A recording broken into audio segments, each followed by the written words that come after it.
ഇന്ന് നമ്മൾ എന്താ ചെയ്യണമെന്നറിയോ? രസം ഉണ്ടാക്കാനാണ് പോണത്. അപ്പോൾ ഇത് നമ്മുടെ വീട്ടിലത്തെ സ്പെഷ്യൽ രസമാണ് കേട്ടോ. അപ്പോൾ വേറെ ഉള്ളവരുടെ രസം ഇങ്ങനെയല്ല ഇങ്ങനെയല്ലതൊന്നും പറയില്ലേ, ഇത് ഇവിടുത്തെ രസമാണ്. ഇതിനായിട്ട് നമുക്ക് പച്ചമുളക്, വെളുത്തുള്ളി, കുരുമുളക്, പിന്നെ കോൽപ്പുളി. കോൽപ്പുളി ഒരു നാരങ്ങയുടെ വലിപ്പത്തിലുള്ള കോൽപ്പുളി എടുത്ത് അത് ഒരു ഗ്ലാസ് വെള്ളം ഒഴിച്ച് വയ്ക്കുക. ചെറിയ ചൂടുള്ള വെള്ളമാണെങ്കിൽ വേഗം പിഴിഞ്ഞെടുക്കാൻ പറ്റും കേട്ടോ. പിന്നെ വെളുത്തുള്ളി ചതച്ചെടുക്കുക, കുരുമുളക് ഇങ്ങനെ ചതച്ചെടുക്കുക, അതുപോലെ തന്നെ പച്ചമുളകും ചതച്ച് വയ്ക്കുക. പിന്നെ പൊടികളായിട്ട് മല്ലിപ്പൊടി 2 ടീസ്പൂൺ എടുത്തിട്ടുണ്ട്, പിന്നെ മുളക് പൊടി 1/2 ടീസ്പൂൺ മതി, പിന്നെ മഞ്ഞൾപ്പൊടി 1/2 ടീസ്പൂൺ, പിന്നെ കായത്തിൻ്റെ പൊടി 1/2 ടീസ്പൂൺ. ഇത്രയാണ്. പിന്നെ ഉലുവയുടെ പൊടി കുറച്ച് ചേർക്കാം, കുഴപ്പമില്ല കേട്ടോ, നല്ലതാണ്. പുളി ഇങ്ങനെ പിഴിഞ്ഞ് നമ്മൾ അരിച്ചെടുത്തു പുളി.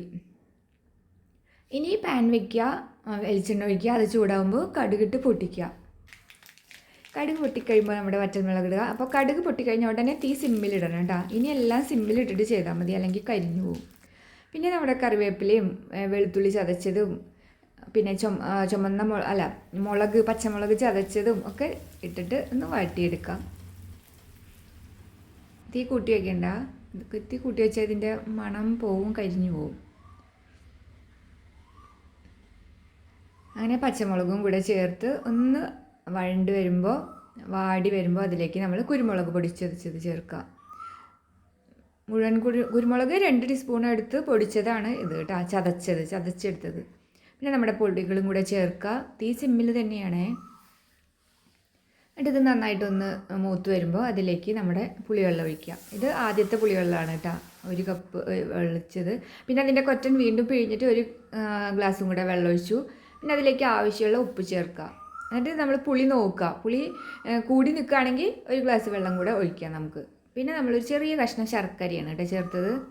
അപ്പോൾ ഇതിൽ ഇത്തിരി പുളി കൂടുതലുണ്ട്, അപ്പോൾ നമ്മൾ വീണ്ടും 1 ഗ്ലാസ് വെള്ളം കൂടെ ചേർത്തു. അപ്പോൾ പുളി അനുസരിച്ചിട്ട് നമ്മൾ വെള്ളം ചേർക്കുക. ഇപ്പോൾ 3 ഗ്ലാസ് വെള്ളം ഇതിന് പാകമാണ്. അപ്പോൾ അതിനാവശ്യത്തിനുള്ള ഉപ്പ് വീണ്ടും ചേർത്ത് കൊടുത്തു.